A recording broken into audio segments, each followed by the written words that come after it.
Ken Gishinga, an economist, Abdul Hamid Abo, who is a director at First Community Bank and also a lawyer, and far off to my extreme left we have Jafar Muhammad. Gentlemen, very quickly, what does this news mean that 5 institutions have shown interest in buying Chase Bank, a bank that has been placed under receivership? Obviously, this is a positive development. I think Chase Bank is an extremely attractive bank. It's one of the banks that has cracked the SME space, which is a space that a lot of the big tier 1 corporate banks have been struggling to get into for many years. Correct. For good reason, because of the simple dynamics. So I suspect that this could be a fairly easy merger and acquisition process. But the question is, are any of the suitors aligned with the principles that made Chase Bank such a great bank, because they understood their target market in a very unique way? Will these values still be captured? So I think that's what we'll be looking forward to. Abdul? Alhamdulillah.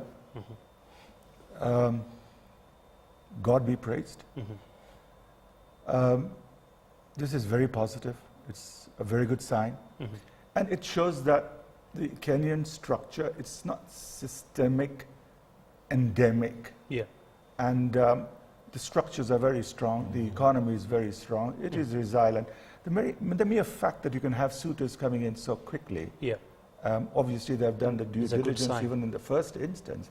I think it's very good. And by the way, Chase has a window called Chase Iman. And on the part of the Islamic banking fraternity, we have what we call the door, the First Community Bank, because we are exclusive. And I wish them well, inshallah khairi. Perhaps you're a lawyer. What are some of the legal implications of this merger or acquisition? What is likely to happen?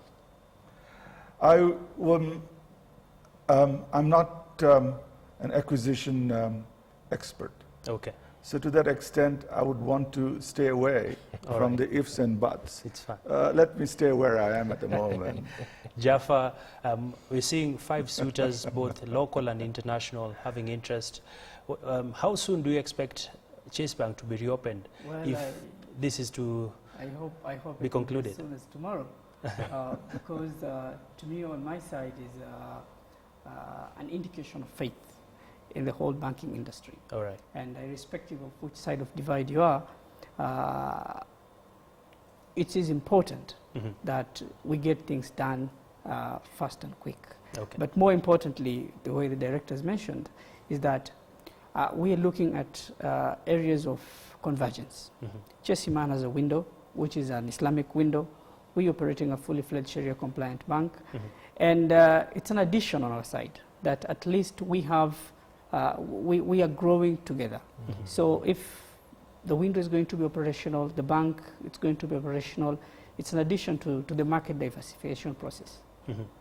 And Ken, of course, I did see Abdul Hamid requesting for a pass on that question, but perhaps just give us a perspective of what are some of the legal implications that might happen or we might see in the sense that Chase Bank is to be bought off. Let me begin by saying the merger and acquisition process is normally a fairly lengthy process. The first step is what you call a due diligence, and this is where the shareholders of both banks and come and explore whether there's a convergence in the business models. Because you have 42 banks, each with very unique business models. Once the due diligence test is passed, now it's a matter of balance sheet capacity. So most likely these are going to be tier 1 banks that have the financial muscle to be able to take over. Then you have pretty much what you call the softer issues around branding. Do we want to completely absorb them, or do you want to have sort of them as a subsidiary? I remember the CFC Stanbic situation where you have a international bank coming in and acquiring a local bank. That could be very different from 2 local banks coming together. So that will entirely depend on the choice of suitors who come in. Kansiabu, it seems like you finally have something to say about this. Of course, whoever is coming in to be a suitor, Firstly, I must congratulate, I must say, the central bank governor and his team for having come up with the fact that they have come up with a position and a declared position.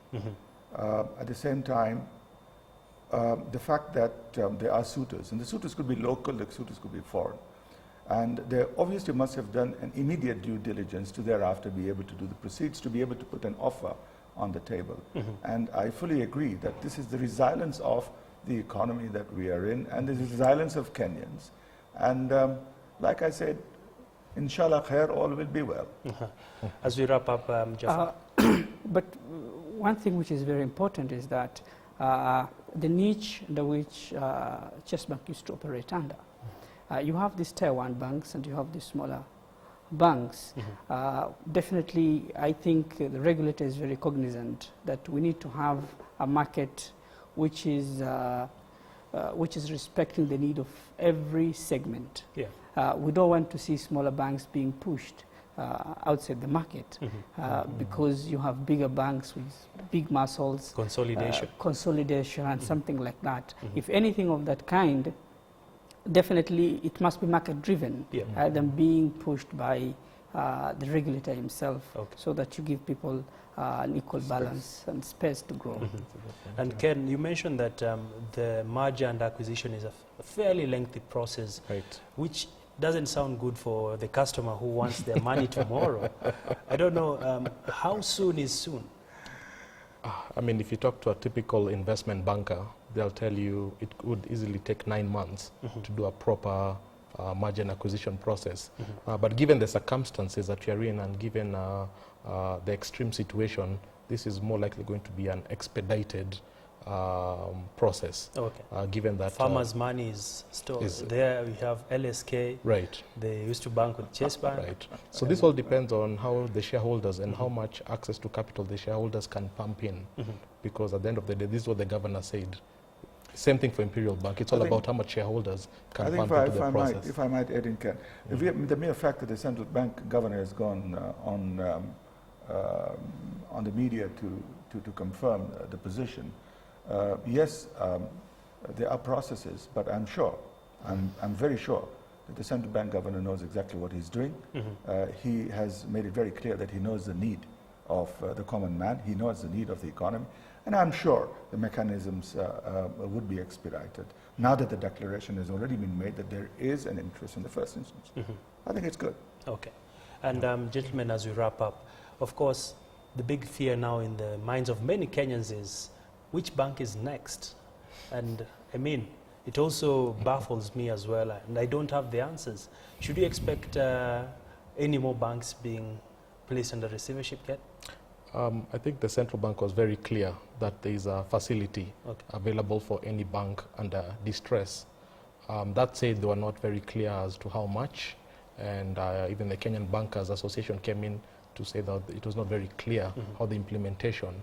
Often for banks, and this I can tell you, is there's always a hesitant to approach the central bank for capital, because sometimes that could trigger other sort of like queries that might not be appreciated. So I think, I'd say for now, I think most banks are fairly safe. I think the tier 3 banks are all well liquidated. And I think, I don't expect to see, especially with the trauma of the last 1 week, I don't expect to see any more receiverships taking place soon. Many thanks, gentlemen. We've been speaking to Abdul Hamid Abo, a director at First Community Bank, as well as Jafar Muhammad, who is also a manager who handles Sharia audit, and Ken Gishinga, an economist. So here, that's the latest analysis regarding what's happening in the banking sector. So in